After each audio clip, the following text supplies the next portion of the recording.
Hey, this is AJ bringing you my submission to the most creative exhibition hall contest on Just About.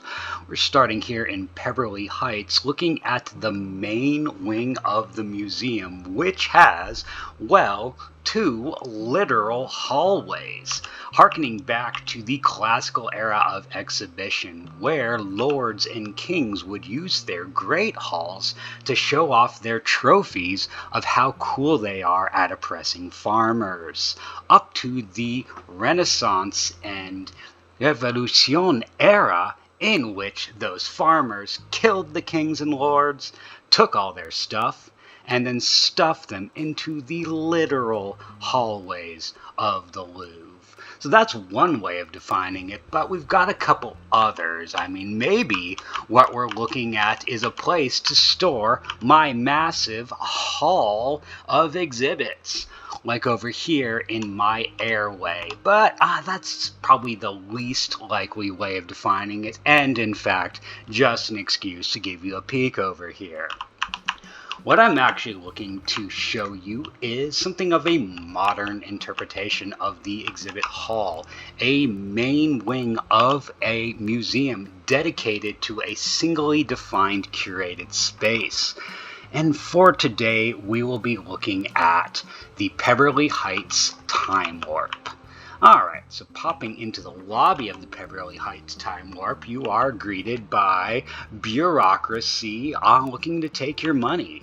And you're going to pass on through. If you got your ticket at a previous wing, you can move to the left. If not, take a turn to the right, where you will be meshed in with visitors from the not-so-distant past, before dashing out into the courtyard to witness a panorama of the ancient Beverly Heights world. Yeah, we're looking at Serpy's clockwise set to put together this beautiful panorama of a prehistory village. We're throwing in some other mods like the modular rocks to overall get an amazing effect here. Before diving into the Time Warp exhibit hall proper, where we will find the best way to immerse oneself in the prehistory experience is to time warp there directly. Alright, so this is the Time Warp Hall where we see we are being transported to some sort of autumnal witches ritual. Things are getting pretty crazy here, but that's just a slice of life for these witchy goodens. Let's see what this guy's doing here. Becoming enchanted by a reflection of himself. Can't say I can understand that in the slightest. We'll leave you to that, good man, as we go and take a look-see at the opposite side of the hall. Another exhibit is on display here, another time warp to a wonderful world in the past.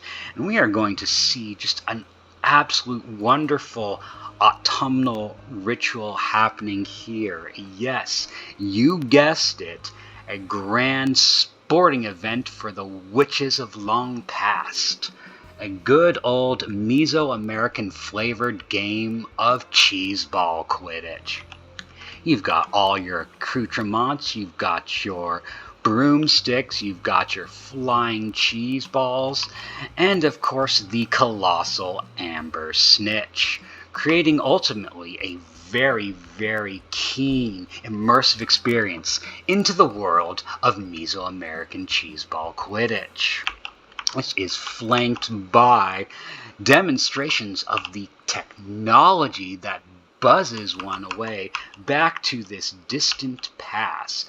The anomalous structures sitting pretty, awaiting their activation to send you, in truth, to worlds unknown. And we're just going to keep them inactive at the moment because I just got finished watching Steins Gates and I don't want that sort of trauma on my shoulders.